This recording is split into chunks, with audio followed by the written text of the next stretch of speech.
사랑하는 성도 여러분, 코로나19라고 하는 전대미문의 팬데믹을 지나오면서 우리 인류는 폭풍 속을 지나오는 경험을 공유하게 되었습니다. 사실은 좋지 않은 경험들을 공유하게 되었던 것이지요. 그 후로 잠시 숨을 고르는가 싶었는데 금방 전쟁의 위험 속으로 빠져들어가고 말았습니다.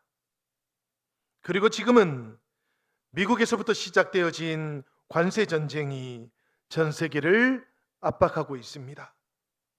우리나라도 불안한 정치 상황들과 또 경제적인 압박으로 인해서 예측하기 쉽지 않은 선택지들만 눈앞에 두고 있는 것처럼 그렇게 느껴지기도 해요. 한 번의 위기를 넘어오니까 또 다른 위기가 우리들 앞에 펼쳐져 있는 것처럼 그런 느낌을 가지게 됩니다. 아마도 폭풍 유라 굴로를 지내왔던 바울도 그리고 그 일행들도 똑같은 심정이었을지 않았을까 싶습니다. 폭풍을 지나오기는 했지만 이제는 누구도 들어본 적이 없던 낯선 섬에 도착을 해버렸던 것이지요. 목적지였던 로마하고는 전혀 다른 방향에 놓여져 있던 섬이었습니다. 어쩌다가 이렇게 흘러와 버렸지, 이런 생각이 들 만한 그런 섬이었어요. 오늘 말씀을 보니까 그 섬의 이름이 멜리데였다고 합니다. 멜리데는 지금의 몰타 섬을 말하는 거예요. 지중해 연안의 기막힌 휴양지, 그곳이 바로 몰타 섬입니다. 그렇지만 여러분, 바울이 상륙하게 되었을 그 섬은 아직까지는 문명의 이기가 닿지 않았던 그런 섬이기도 했었어요. 그러니까 어떤 미래가 기다리고 있는지 누구도 몰랐던 미지의 섬이었다라는 그런 뜻입니다. 그런 섬에 바울 일행이 상륙했던 것이지요. 주민들의 반응이 어땠을 것 같습니까, 여러분? 오늘 말씀을 보니까 이 주민들이 예상 밖으로 바울과 그 일행들을 환영해 주고 있습니다. 2절의 말씀 우리 다 같이 한번 읽어보도록 하시지요. 우리 2절 말씀 같이 읽겠습니다. 비가 오고 날이 참해 원주민들이 우리에게 특별한 동정을 하여 불을 피워 우리를 다 영접하더라. 섬주민들이 바울 일행에게 특별한 동정을 했다고 합니다. 이 특별한 동정, 이게 뭘까요, 여러분? 영어 성경을 보니까 unusual kindness라고 그렇게 되어 있어요. 뜻밖의 친절함으로 그렇게 맞이해 주었다라는 그런 뜻입니다. 바다 건너편에는 식인종이 살고 있다고 그렇게 믿고 있던 시대였어요. 최소한으로 해적과 같은 그런 무리들이 살고 있다고 생각했던 그런 시절들이었습니다. 그런데 이 멜리데 섬 주민들은 다른 반응을 보이고 있었던 것이지요. 따뜻한 불을 피워 주었고 몸을 녹일 수 있도록 그렇게 해 주었던 겁니다. 종종 사람들이 그런 이야기를 해요. 사람은 믿어서는 안 돼. 여러분들도 들어보셨는지 모르겠습니다. 사람들로부터 상처를 받았기 때문에 이런 이야기를 하는 것이겠지요. 그렇지만 여러분, 그렇다고 해서 우리가 사람을 안 보고 만나지도 않은 채 그렇게 살아갈 수는 없지 않습니까? 상처를 때로는 주기도 하고 때로는 받기도 하겠지만 그래도 사람을 만나야만 하는 존재, 그것이 바로 우리들인 것이지요. 사실은 여러분, 하나님께서 우리에게 주셨던 축복 가운데에서도 가장 큰 축복이 뭘까 생각해 보면 사람을 만나게 하는 축복이었습니다.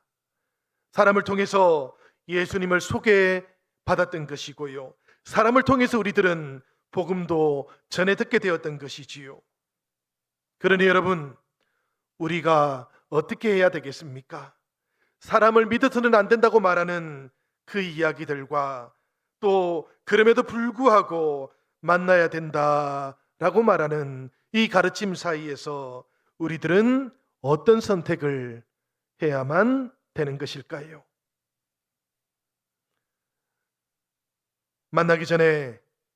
사람을 만나기 전에 기도를 선택할 수 있으면 좋겠습니다. 함께 일하기 전에, 함께 사역하기 전에, 함께 교제하기 전에 기도와 함께 사람을 만나고 또 사람을 만날 준비도 해보시면 좋겠어요. 하나님 오늘 만나게 될 그 사람의 마음을 열어주시고 또 그 사람을 향한 나의 마음도 열어달라고, 부드럽게 해달라고 그렇게 기도하시면서 사람을 만나보시기를 바랍니다.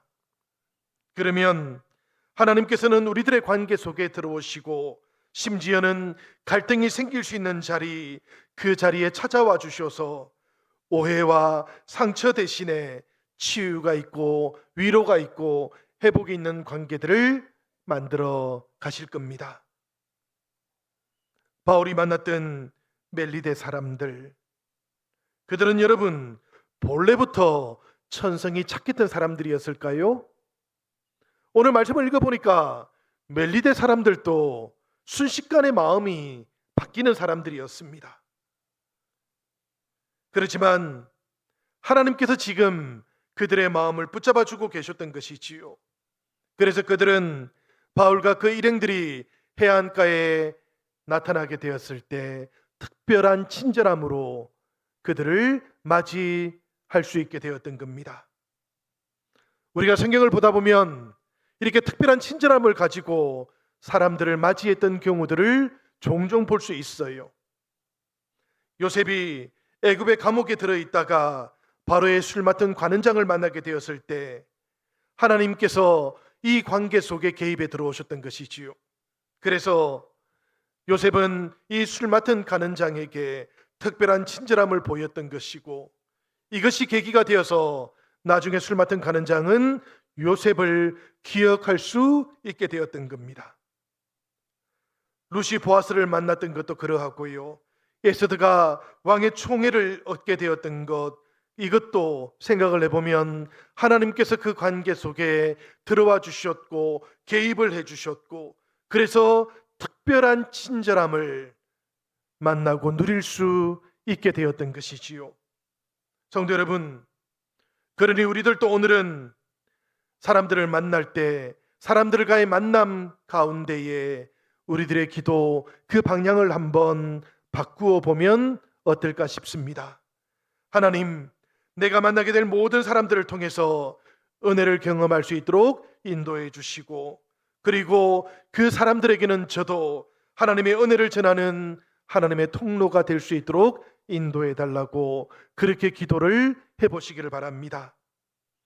우리가 이렇게 기도하는 동안에 하나님께서 우리들 인생을 폭풍 후 그 다음 뜻밖의 축복이 기다리고 있는 자리로 이끌어 가시고 인도해 가실 것입니다. 이렇게 모닥불 주변에 바울 일행들이 모여 있었어요. 불을 쬐고 있었습니다. 바울은 계속해서 이 불을 살리기 위해서 나무를 불에다가 던져 넣게 되는데요. 그런데 바로 그때 뜻밖의 일이 발생을 하게 됩니다. 맹독을 가지고 있던 뱀이 바울의 손을 물고 늘어졌던 것이지요. 목숨을 걸고 이 폭풍우를 벗어났던 것인데 이제는 맹독을 품고 있는 뱀에게 물려가지고 죽을 위기를 만나게 되었던 겁니다. 산을 넘고 나니까 절벽이 나타나 버렸던 것이지요. 성도 여러분, 하나님께서는 도대체 왜 사랑하는 종 바울에게 이렇게 뱀에 물리는 일을 겪도록 하셨던 것일까요? 멜리데 섬 주민들은 뱀에 물렸던 바울을 보면서 바다가 그를 놓아주니까 이번에는 공의의 신이 벌을 내린다고 이렇게 해석을 해버렸습니다. 바울의 외모를 떠올려 보면 이해가 되는 해석이기도 하지요. 바울이 지금 로마로 끌려가고 있지 않습니까? 호송당하고 있던 죄인이었던 것이지요. 그러니까 무엇인가 죄가 있어가지고 벌을 받고 있다, 이렇게 생각을 해버렸던 겁니다. 그러던 중에 뱀이 바울의 손을 물어버렸으니까 이 멜리데 주민들은 생각을 바꾸었던 거예요. 그런데 여러분, 그 모습이 모든 것을 다 말해주지는 않는 것 같습니다. 거룩한 자가 고난 속을 걸어갈 때가 있지요. 우리 주님께서 십자가를 지고 죽음의 길을 걷고 있을 때 세상 사람들은 모두가 다 주님께서 죄가 있기 때문이라고 그렇게 판단을 내렸습니다. 그렇지만 하나님께서는 우리 주님의 십자가를 어떻게 해석하셨습니까? 이 땅의 죄를 짊어지고 우리들의 죄를 짊어지고 우리가 걸어가야 되는 그 십자가의 길을 대신해서 걸어가고 있는 하나님의 어린 양이 저기 있다, 이렇게 판결을 내렸지 않습니까? 그러니까 여러분, 고난이 곧 하나님의 저주라고 하는 공식은 성경적이지도 않은 것이지요. 우리가 요한복음 9장을 보면 날 때부터 맹인이었던 사람을 보게 되는데요, 이 사람을 보고 있던 제자들이 이 사람이 이렇게 된 것은 자기의 죄 때문입니까? 아니면 부모의 죄 때문입니까? 이렇게 물었어요. 이 물음을 예수님께서 들으셨지만 그 자리에 있던 맹인이었던 사람도 함께 듣게 되었던 것이지요. 맹인으로 태어났던 것도 서운한 일이었는데 맹인으로 태어난 것이 자기 죄 때문인지 아니면 부모 죄 때문인지 제자들의 이 물음을 듣게 되었으니 그 마음이 얼마나 아팠겠습니까? 그런데 여러분, 예수님께서는 이 오해를 단번에 끊어주셨습니다. 요한복음 9장 3절의 말씀을 같이 한번 읽어보도록 하시지요. 이 사람이나 그 부모의 죄로 인한 것이 아니라 그에게서 하나님이 하시는 일을 나타내고자 하심이라. 이 말씀을 보면 여러분, 고난의 자리가 오히려 하나님께서 일하시는 자리라는 뜻이에요. 저주는 사라지고 은혜가 시작되는 자리가 바로 고난의 현장이라는 것이지요. 그래서 20세기의 기독교 변증가로 불렸던 C.S. 루이스는 이 고난을 가리켜 가지고 변장되어진 하나님의 축복이라고 그렇게 부르기도 했던 겁니다. 뱀이 물었는데 여러분, 바울이 어떻게 되었을까요? 오늘 성경의 말씀을 보니까 바울에게는 아무런 일도 일어나지를 않습니다. 하나님이 바울을 뱀에 물리지 않게 하시지는 않으셨어요. 그렇지만 뱀에 물려도 죽지 않도록 지켜주셨던 것이지요. 이것을 우리가 잘 기억할 수 있기를 바랍니다. 이것이 바로 믿는 자들이 경험하는 은혜의 방식이기 때문이에요. 우리 성도들에게도 고난은 당연히 찾아옵니다.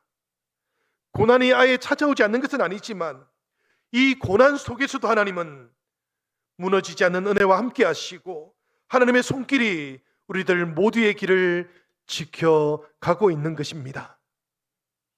성도 여러분, 혹이라도 지금 고난의 길을 걸어가고 계시지는 않으신지요? 혹이라도 고난의 터널을 지나가고 계시는 것은 아니신지요? 그렇다면 오늘 하나님께서 우리에게 주시는 이 말씀을 통해서 성도들이 은혜를 받는 이 방식을 마음속에 잘 새겨 놓으시기를 부탁드립니다. 고난이 찾아올 수는 있습니다.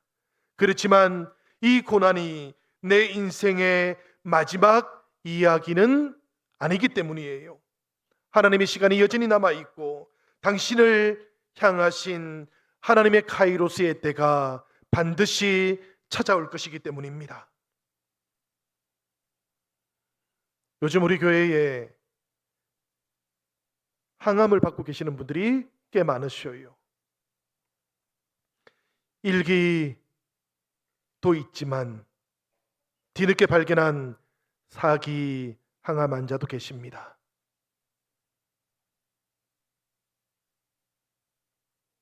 기도를 하다 보면 기도가 끝이 나지를 않아요. 항암 환자뿐만이 아니라 폐가 경화되어 가는 그런 질병을 겪고 계시는 성도님들도 계십니다. 사랑하는 여러분, 그리고 한우 여러분, 그렇지만 이것이 우리들의 인생의 끝은 아니라는 것을 꼭 기억할 수 있기를 바랍니다. 하나님께서 우리들과 함께 하시고, 하나님께서 우리 환우들과도 함께 하시고, 하나님의 때 하나님께서 이루어 가시는 하나님의 시간도 있다는 것을 우리들 모두가 꼭 기억할 수 있으시기를 바랍니다. 사랑하는 여러분, 이와 같은 기적이 바울에게 일어났어요. 그러자 멜리테 사람들의 반응이 또 달라집니다. 조금 전까지만 하더라도 죄 때문이라고, 그래서 징벌을 받는 것이라고 말했던 사람들이 이번에는 바울을 바라보면서 신이라고 이렇게 외치기 시작했던 것이지요. 저주가 한으로 바뀌는 것, 그야말로 한순간의 일이었습니다. 성도 여러분, 멜리데 사람들의 평가만 이런 것이 아니고요, 우리가 살아가고 있는 세상의 평가도 때때로 이러합니다. 눈앞에 보이는 일 하나 때문에 누군가를 칭찬하기도 하지만 또 눈앞에 보이는 다른 일들 때문에 비난하기도 하는 것이지요. 중심이 없고 기준이 없는 것, 이것이 세상의 평가였습니다. 그러니 여러분, 이 세상의 소리들 때문에 흔들리거나 요동치지 아니하시기를 바랍니다. 하나님의 음성에 귀를 기울여 보시고, 그리고는 하나님의 인정을 먼저 구하시는 성도들이 되시기를 축복합니다. 바울에게 일어났던 기적은 여러분, 바울을 살리기 위해서 일어났던 기적만은 아니었어요. 이 기적을 통해서 멜리데 섬 사람들에게는 하나님의 능력이 나타났고 하나님의 은혜도 나타나게 되었던 것이지요. 맹독을 가지고 있던 뱀이 물어도 죽지 않았던 바울을 보면서 사람들은 바울이 전하기 시작했던 복음을 듣기 시작합니다. 그러니까 여러분, 바울이 경험하고 있었던 고난은 오히려 복음을 전하는 통로가 되었고 문이 되었던 것이지요. 성도 여러분, 우리들도 때로는 이해할 수 없는 일들을 만날 때가 있습니다. 우리들도 때로는 감당할 수 없는 그런 문제들에 휘말릴 때도 있어요. 그럴 때 우리가 어떻게 하면 좋겠습니까? 이럴 때에도 신실하신 하나님을 의지하시면서 하나님 앞에 기도부터 먼저 할 수 있으시면 좋겠습니다. 하나님, 이 상황 속에서 주님께서 하시는 일이 드러나기를 원합니다. 그리고 이 고난이 끝이 아니고 이 고난을 통해서 복음이 흘러가는 통로가 열리게 하시고 그 모든 일들을 통해서 주님께서 이 상황들을 다스려 달라고 그렇게 기도할 수 있으면 좋겠어요. 우리가 그렇게 기도하기 시작할 때 나는 알지 못하였지만 하나님께서는 이미 알고 계셨던 그 고난의 이유를 우리들 모두에게 깨닫게 해주실 것이기 때문입니다. 성도 여러분, 뱀에게 물렸지만 붙지도 않고 쓰러지지도 않았던 바울이 서 있습니다. 그리고 그 모습을 멜리데 주민들이 바라보고 있었어요. 처음에는 당연히 충격을 받았지요. 그리고 그 다음에는 감동을 받게 됩니다. 7절 말씀 우리 다 같이 한번 읽어보도록 하시지요. 다 같이 읽겠습니다. 이 섬에서 가장 높은 사람 보빌로라 하는 이가 그 근처에 토지가 있는지라 그가 우리를 영접하여 사흘이나 친절히 머물게 하더니.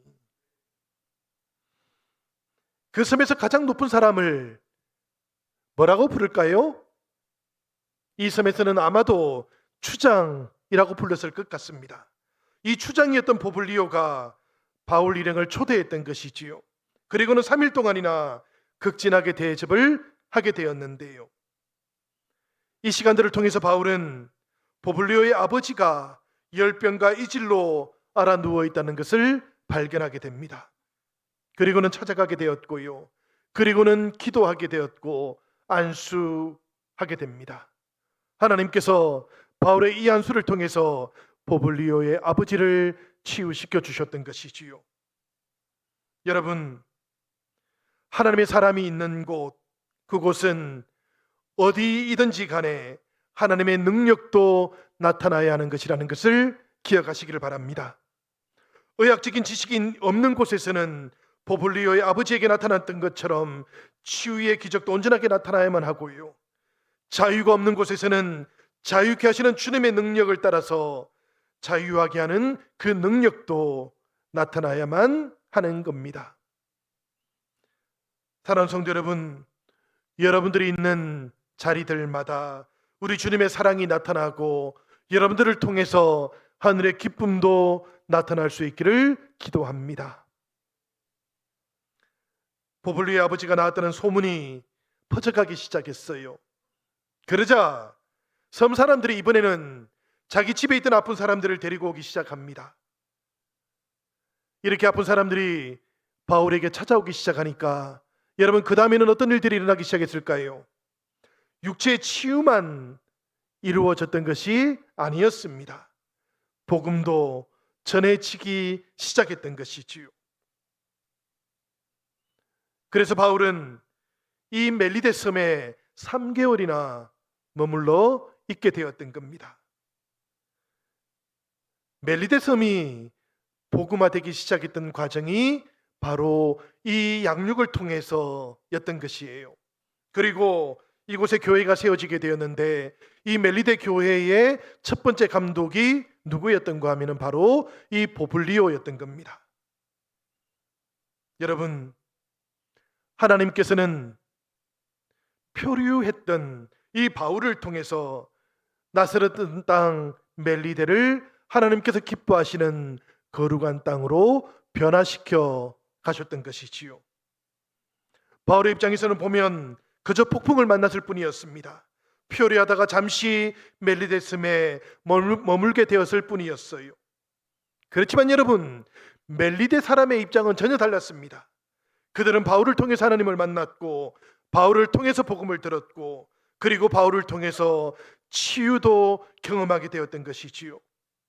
이 멜리데 섬 전체가 하나님의 말씀 속으로 들어올 수 있게 되었던 것입니다. 그래서 선교사들은 종종 이런 이야기를 해요. 하나님의 인도하심 가운데 우연은 존재하지 않습니다. 하나님께서는 우연으로 보이는 일들을 통해서 하나님의 섭리를 이루어 가십니다. 그렇습니다, 여러분. 하나님께 우연은 존재하지 않는 것이지요. 사실은 여러분, 우리가 살아가고 있는 땅, 그곳이 바로 하나님의 섭리가 이루어지는 땅이라는 것도 우리들은 기억을 해야만 하겠습니다. 뜻하지 않게 이사를 하신 곳, 우연처럼 느껴지는 공동체, 이 모든 자리들이 바로 하나님께서 우리들을 선교사로 보내고 계시는 장소들이에요. 새로운 직장에 들어가셨다면 그곳에는 반드시 구원을 받아야만 하는 영혼들이 있는 겁니다. 여러분, 하나님께서 우리에게 허락해 주셨던 모든 만남들, 이 만남들이 복음의 기회이기도 하다는 것을 우리들 모두가 기억할 수 있으시기를 부탁드립니다. 10절을 보니까 후한 예로 우리를 대접하고 떠날 때에 우리 설 것을 배에 실었다라는 말씀이 나옵니다. 사실 여러분, 바울 일행이 이 유라굴로 폭풍을 어떻게 피할 수 있었는가, 그 과정을 살펴보면 식량을 먼저 버렸어요. 의복도 다 버렸습니다. 그리고 난 다음에야 겨우 목숨을 지켜낼 수가 있었던 것이지요. 그런데 지금 이 멜리데 섬에서 하나님의 일을 하다 보니까 하나님께서 멜리데 사람들을 통해서 풍성한 물자들을 채워주고 계셨던 것이지요. 교회의 일, 하나님의 일이 바로 이와 같은 겁니다. 교회의 일은 여러분, 억지로 하면 우리 마음속에서 이게 나옵니다. 뭐가 나오는가 하면 뭐가 나올까요? 짜증이 나와요. 그러니까 여러분, 교회에서는 일하시면 안 됩니다. 특별히 억지로 일하시면 안 됩니다. 억지로 뭔가를 해서 짜증을 만들어내기보다는 일을 하지 않는 게 훨씬 더 좋은 겁니다. 그래도 하나님의 일을 하신다면 마음속에 기쁨을 가지고 하셔야만 됩니다. 기쁨을 가지고 하시면 이번에도 우리들 마음속에 무엇인가가 나와요. 뭐가 나오겠습니까? 신바람이 나옵니다. 신바람이 나오기 시작합니다. 우리 영신의 모든 가족들은 교회 일을 하시고 하나님의 일을 하실 때 그 마음 속에서 신바람이 나시는 그런 성도님들이 되기를 축복합니다. 여러분, 하나님께서는 바울 일행에게도 그렇지만 오늘 우리들에게도 지금 이렇게 나타나고 계시는 것이지요. 가난한 자 같으나 부한 자 되게 하시는 하나님으로, 근심하는 자 같으나 기뻐하는 자 되게 하시는 하나님으로 그렇게 우리들을 만나주고 계시는 겁니다. 이 하나님께서 바울을 통해서 알렉산드리아호에 타고 있던 모든 사람들에게 나타나셨고, 그리고 오늘 우리들에게도 임하고 계시는 거예요. 성도 여러분, 우리들도 바울처럼 로마로 가야 되는 사람들입니다. 하나님께서 우리들을 부르시고 하나님께서 전해야 하는 복음을 맡겨주셨고, 그리고 이 복음을 전해야 되는 우리들의 땅끝도 있지 않습니까? 그 땅끝이 바로 우리들의 로마인 것이지요.